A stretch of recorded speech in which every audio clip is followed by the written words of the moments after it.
Өнөөдөр та бүхэнд Оренбург мужийн ерөнхий эмч Дмитрий Вячеславович Нефёдов Оросын холбооны улсын эрүүл мэндийн систем нь ямар зохион байгуулалттай байгааг ярих болно.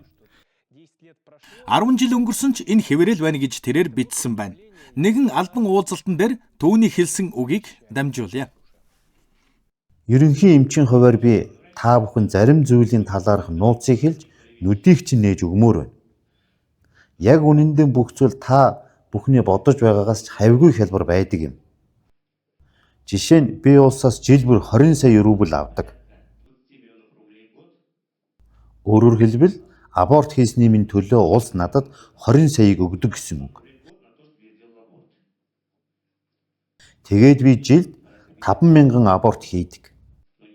Гэвч би абортоос хорогшоож өөрөө бол 1 копег үүнээс авдаггүй юм шиг дүр эсэгдэг.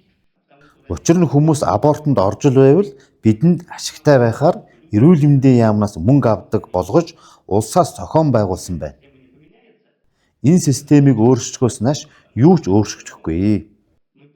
Гэхдээ хамгийн сонирхолтой өөр нэг зүйлийг ярив. Нэг хэсэг хугацаанд би эмч нарыг абортын өрөө рүү тушаалаар хөдөлгөөн болсон байхад абортын тоо 10%-аар буурсан юм. Бид абортын өрөөнд дуу хораагуур тавьсан. Үүнийгээ ч эмнэлгийнхэнд нээлттэй хэлсэн. Манай эмнэлгийн бүх эмч нар аборт хэлэхийн өмнө эмэгтэй 5 минут яриа хийдэг. Абортын дараа гарч болох хүндрэл, цаашид үүсч болох үр дагаврыг ярьдаг.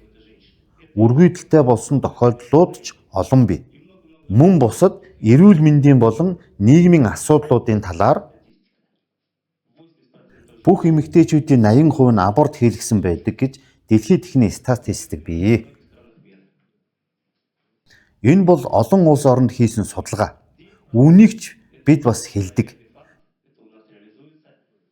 Тэгэхэд эмэгтэйчүүдийн 10% нь за би хийлгэх юм боллоо гэдэг. 12-7 хоногтод абортонд орж байгаа бол зөвлөгөө консультац муу байсан гэсэн үг. Жирэмслэлт бол гацаанд орсон хүнд нөхцөл байдал биш шүү дээ. Тэгээд би ярьцлагад сэтгэл зүйч нарыг нэмж оруулахад абортыг 20% хүртэл бууруулж чадсан юм. Юу ч хэлсэн тоохгүй аборт хийлгэнэ гэдэг үлдсэн 80% эмэгтэйчүүдийн хувьд абортыг хэвийн зүйл гэж үзэж дассан гарууд байдаг. Өнөөдөр аборт хийлгэхээр ирсэн эмэгтэйчүүд нийгмийн энэ догцсон хэв маягт дассан байна. Оросын ард түмний эсрэг хувилдааны цаана хэн зогсож байна гэдгийг мэдмээр байна. Биднийг хэн устгахыг хичээгээд байна вэ? Өлөг болсон зүйл байгаа үст. Улсаас захиалсан гэж байгаа үст. Тэр хэдийг авдаг гэлээ? 20 саяг авдаг гэлөө? Энэ бол Оренбургийн зөвхөн ганц эмнэлэг ийм байна. Ерөнхий эмч Дмитрий Вячеслав эмнэлгийн системийн талаар ярьлаа. Энэ ерөнхий эмч эрүүл мэндийн системийг сайшаадгүй гэдгийг ярьж байгаа нь ойлголоо. Дашрамт хэлэхэд би ч Оренбургээс гаралтай учраас нийтэд ингэж илчлэх эмч гарч ирсэнд маш их баяртай байна. Аборт бол аимшигтай пресс гэж та түрүүн дуу алдлаа шүү дээ. Өөрөө өөрийгөө эвдэн сүйтгэж байна гэсэн үг. Ард түмэн нь өөрсдийн хүүхдүүдээ алдаг улс орныг бурхан ивээдгүй юм аа. Бурханы ном сургаалд та бүхнийг үр өд маань төрүүлж зөв хүмүүжүүлэхийг зааж сургасан байдаг. Үр өд маань Тэнгэрийн хаанчлал багтахаар зөв сайн үйлстэн болгож өсгөөсөө гэж бурхан хүсдэг. Эх орныхон зохистой сайн иргэн байгаасай гэж. Гэтэл хүмүүс бурханы төлөвлөгөөг үүмэлцгээж байна. Тийм үү? Хэдэн жил хувийн жаргалаан хөөж амьдрахын тулд бурханы төлөвлөгөөг үүмүүлж байна. Хүүхдээ алчхаад зугаа цэнгэл хөөхийн тулд үүнийг л хийлэгчвэл амьдрал чинь сайхан болно гэж боддог. Гэтэл бодит байдал дээр тийм байдгүй юм аа. Ягаад гэвэл чи бурханы зарилгийг зөрчсөн учраас. Хүүхэд бол бурханы нэг хэсэг, түүний хүүхэд гэсэн үг. Цэвэр ариухан сэтгэлтэй, гим зэмгүй, сахиусан дэнгэр шиг амьтныг чамд өгсөн байна. Харин чи түүнээс татгалзах юм. Энэ бүхнээс надад нэг том онцлог гарч ирж байна. Абортын асуудал яагаад одоо хүртэл өөрчлөгдөхгүй байна?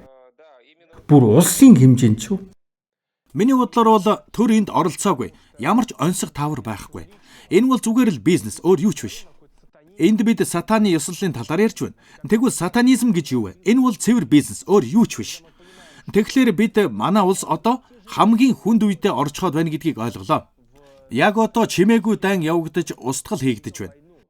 Та бүхэнтэй л адил би үүнийг мэдээгүй явлаа. Хүссэн хүсээгүй тэрч байтугай эрүүл ухаанаар бодсон ч тэр бидэнд цаашид амьдрахын тулд хүмүүс хэрэгтэй. Харин алагдах гэж байгаа золиосууд хэрэггүй. Цаашид энэ тань төгсөж амьдрал үргэлжлэх л болно. Харин хүмүүс нь байхгүй болсон улсад амьдрах боломжгүй үстэй. Эсвэл гадны цагаачаар дүүрсэн өөр улс болцохох гээд байгаа юм уу?